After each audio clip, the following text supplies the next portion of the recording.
Pallavi's lifestyle Marathi चॅनलमध्ये आपलं स्वागत आहे। मी आहे पल्लवी।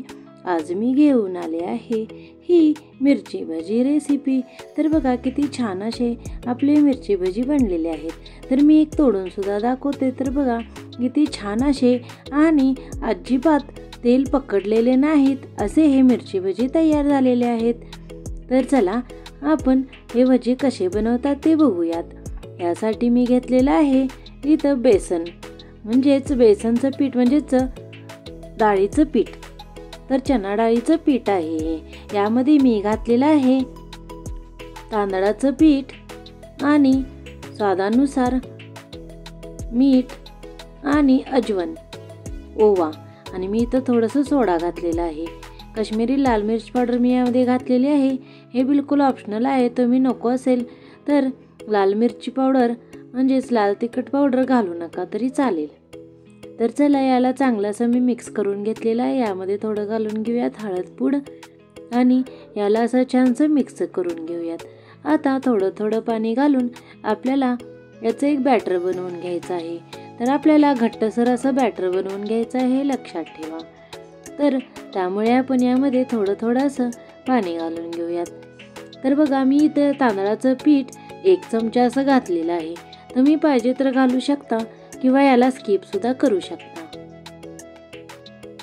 तर बघा मी इथं थोडं थोडं पाणी घालत याच्या ज्या गुठळ्या आहेत त्या आपल्याला पूर्णपणे जायला पाहिजेत असं हे सगळं पीठ एकत्रित करत त्याला असं आपल्याला एकसारखं करून घ्यायचं आहे। तर चला थोडं थोडं पाणी घालत असं आपण याला मिक्स करून घेऊयात। हे जी मिरची भजी आहेत खूपच छान बनतात आणि हे थोडंही तेल पकडत नाही। तर बघा याला असं आपण मिक्स करून घेऊयात। तर बघा अशा प्रकारे मिक्स करत मी हे पीठ अशाप्रमाणे घट्ट असं करून घेतलेलं आहे। तर बघा असं हे आपलं बॅटर पडत आहे, तर असंच व्हायला पाहिजे। तर चला मी इथं घेतलेल्या आहेत हिरव्या मिरच्या। तर बघा अशा हिरव्या मिरच्या आपल्याला घ्यायच्या आहेत आणि आतला भाग जो आहे म्हणजेच त्याला असं कट करून घ्यायचं आहे आपल्याला, आणि आतल्या बिया वगैरे ज्या आहेत त्या आपल्याला काढून घ्यायच्या आहेत। तुम्ही पाहिजे तर काढून घेऊ शकता किंवा असंच अख्ख्या मिरच्या सुद्धा तुम्ही घालून घेऊ शकता। पण अनेक जण मिरच्या खाणे खूपच पसंत करतात, त्यामुळे जर तुम्ही असं हे जर काढून घेतलं तर खूपच छान असे लागतात।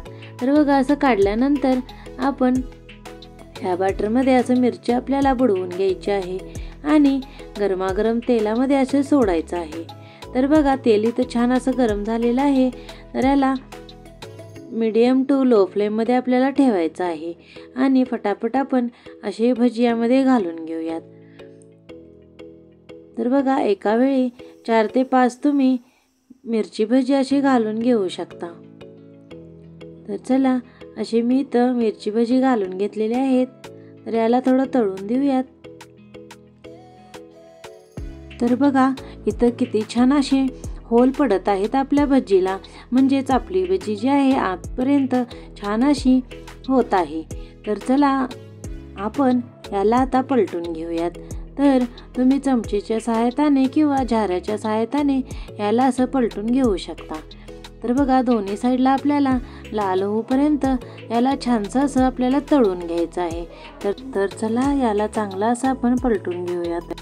अशा प्रकारे सगळे भजी तुम्ही बनवून घ्यात आणि पल्लवी लाईफस्टाईल मराठी चॅनलला अजून सबस्क्राईब केलं नसेल तर प्लीज लाईक करा, शेअर करा आणि सबस्क्राईब तर कराच करा आणि कमेंट करायला विसरू नका की तुमचे हे भजी कसे झाले आहेत। तर चला आपण फटाफट त्यांना एका ताटामध्ये सर्व करून घेऊयात। तर बघा मिरची भजी जी आहे ते कांद्याबरोबर खूपच छान लागतात। तर मी इथं पिझ्झा सॉस घेतलेला आहे, त्याबरोबर मी याला असं सर्व केलेलं आहे। तुम्ही ही अशी मिरची भजी बनवा आणि कशी बनली ही मला जरूर कमेंट्स करून सांगा। तर अजिबात तेल पकडलेली नाही अशी ही भजी बनलेली आहे। तुम्ही एक वेळी जरूर बनवा आणि हे कसे बनले हे जरूर सांगा आणि तुमच्या फ्रेंड्समध्ये याला शेअर जरूर करा। तर कोल्हापूर मिरची भजी तयार झालेली आहे। Thanks for watching. Thank you so much. धन्यवाद।